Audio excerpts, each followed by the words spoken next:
Suspended meals, suspended coffee అంటే మీకు తెలుసా? మనకు తెలియదు, కానీ కొన్ని దేశాల్లో ఈ పద్ధతి ఉంది. ముక్కు మొహం తెలియని వారికి, ఆకలితో ఉన్నవారికి చేసే సాయం ఇది. నార్వేలో ఒక రెస్టారెంట్ కౌంటర్లో డబ్బులు ఇస్తూ ఒక మహిళ 5 కాఫీ 2 సస్పెండెడ్ అంటూ 5 కాఫీలకి సరిపడ డబ్బు ఇచ్చింది. 3 కాఫీ కప్పులు తీసుకొని వెళ్ళింది. మరొకరు వచ్చి 10 కాఫీ 5 సస్పెండెడ్ అని 10కి డబ్బు కట్టి 5 కాఫీలు పట్టుకుపోయాడు. అలాగే మరొకరు 5 మీల్స్ 2 సస్పెండెడ్ అని 5 భోజనాలకి డబ్బు కట్టి 3 భోజనం ప్లేట్లు తీసుకున్నారు. ఇదేమిటో అర్థం కాలేదా? కాసేపటికి ఒక ముసలాయన చిరిగిన బట్టలతో కౌంటర్ దగ్గరికి వచ్చి ఎనీ సస్పెండెడ్ కాఫీ అని అడిగాడు. కౌంటర్లో ఉన్న మహిళ ఎస్ అని వేడివేడిగా ఒక కప్పు కాఫీ ఇచ్చింది.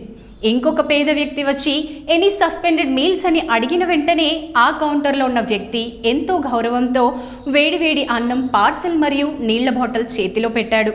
పేదరికంలో ఉన్న ముక్కు మొహం కూడా తెలియని మనుషులకు మనసుతో చేసే సహాయం అంటే ఇదే మానవత్వం. ఈ పద్ధతి ప్రపంచంలో అనేక చోట్ల వ్యాపించింది. మన దేశంలోకి కూడా రావాలని కోరుకుందాం.